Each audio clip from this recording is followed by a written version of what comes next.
اس رات میں عبادت کا مرتبہ بھی بہت اعلیٰ ہے۔ جو کوئی اس رات میں عبادت کرتا ہے وہ بارگاہ الہی میں قدر و منزلت والا ہو جاتا ہے، اور اس رات کی عبادت کا مرتبہ یہ ہے کہ وہ 1000 مہینوں سے بہتر ہے، اور قدر کے ایک معنی تقدیر کے بھی ہیں۔ اور چونکہ اس رات بندوں کی تقدیر کا فیصلہ جو اس رمضان سے اگلے رمضان تک پیش آنے والا ہوتا ہے متعلقہ فرشتوں کو سونپ دیا جاتا ہے، اس لیے بھی اس رات کو شب قدر کہتے ہیں۔ ناظرین، حضور اکرم صلی اللہ علیہ وسلم نے ارشاد فرمایا، جب شب قدر ہوتی ہے تو حضرت جبرائیل علیہ السلام فرشتوں کے جھنڈ میں زمین پر اترتے ہیں اور اس شخص کے لیے دعائے رحمت کرتے ہیں جو کھڑا یا بیٹھا ہوتا ہے اور اللہ رب العزت کی عبادت کر رہا ہوتا ہے۔ اور ایک روایت میں ہے کہ حضرت جبرائیل علیہ السلام اور فرشتے اس رات میں عبادت کرنے والوں سے مصافحہ کرتے ہیں اور ان کی دعاؤں پر آمین کہتے ہیں یہاں تک کہ صبح ہو جاتی ہے۔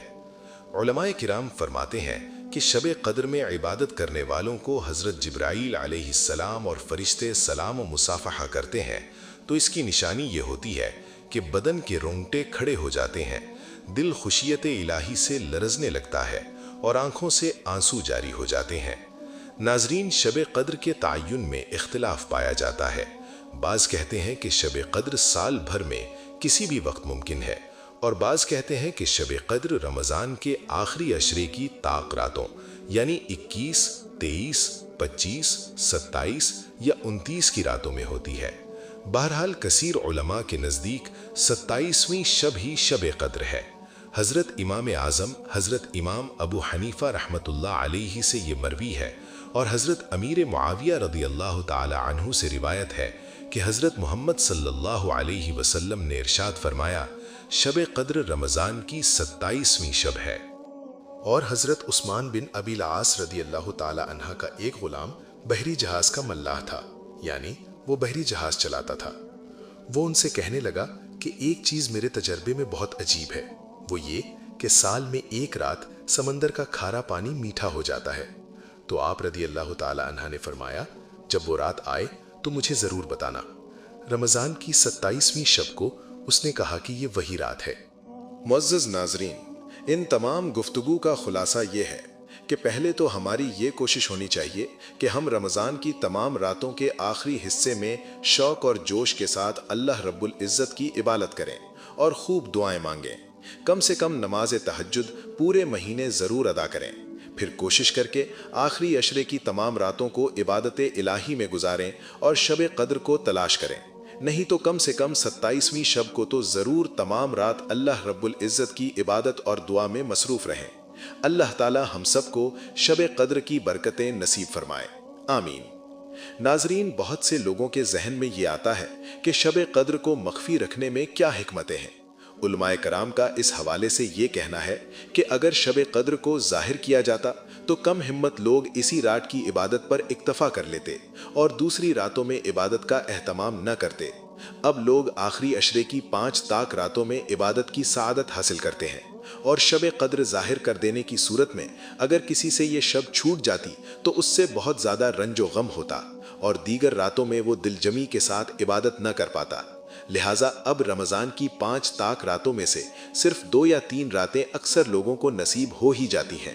اور شب قدر کا مخفی رکھنا اسی طرح سمجھ لیجئے جیسے موت کا وقت نہ بتانا، کیونکہ اگر موت کا وقت بتا دیا جاتا تو لوگ ساری عمر نفسانی خواہشات کی پیروی میں گناہ کرتے اور موت سے ٹھیک پہلے توبہ کر لیتے۔ اس لیے موت کا وقت مخفی رکھا گیا ہے تاکہ انسان ہر لمحہ موت کا خوف کرے اور ہر وقت گناہوں سے دور رہے اور نیکی میں مصروف رہے۔ اسی طرح آخری عشرے کی ہر طاق رات میں بندوں کو یہی سوچ کر عبادت کرنی چاہیے کہ شاید یہی شب قدر ہو۔ اسی طرح شب قدر کی جستجو میں برکت والی 5 راتیں عبادت الہی میں گزارنے کی سعادت نصیب ہوتی ہے۔ اللہ رب العزت کے ہر کام میں حکمت ہوتی ہے۔ یہ ایک الگ بات ہے کہ ہمیں اس کا علم ہو یا نہ ہو، لیکن اللہ رب العزت کا کوئی بھی کام حکمت سے خالی نہیں ہوتا۔ اسلام میں شب قدر کی بہت اہمیت ہے۔ حضرت محمد صلی اللہ علیہ وسلم نے ارشاد فرمایا کہ ماہ رمضان میں ایک رات ایسی ہے جو 1000 مہینوں سے افضل ہے۔ جو اس رات سے محروم رہا وہ ساری خیر سے محروم رہا، اور حضور اکرم صلی اللہ علیہ وسلم نے ارشاد فرمایا کہ جو شخص شب قدر میں اخلاص و ایمان سے عبادت کرتا ہے اس کے تمام پچھلے گناہ معاف کر دیے جاتے ہیں۔ ہمارے پیارے آقا حضرت محمد صلی اللہ علیہ وآلہ وسلم کا رمضان میں یہ معمول تھا کہ جب رمضان کا آخری عشرہ آتا تو آپ صلی اللہ علیہ وآلہ وسلم عبادت میں اس قدر مشقت فرماتے جو دیگر ایام میں نہ کرتے تھے۔ ناظرین، غور فرمائیے کہ جب اللہ کے نبی حضور اکرم صلی اللہ علیہ وآلہ وسلم رمضان کے آخری عشرے میں عبادت میں مشقت فرماتے تھے جن کے صدقے و طفیل ہم گناہ گاروں کی بخشش ہونی ہے، تو ہم اور آپ آخری عشرے میں اللہ تعالیٰ کی رضا کے لیے اپنے آقا حضرت محمد صلی اللہ علیہ وآلہ وسلم کی سنت کیوں نہ اپنائیں؟ اللہ تعالیٰ سے دعا ہے کہ وہ ہم سب کو زیادہ سے زیادہ نیک عمل کرنے کی توفیق عطا فرمائے۔ آمین۔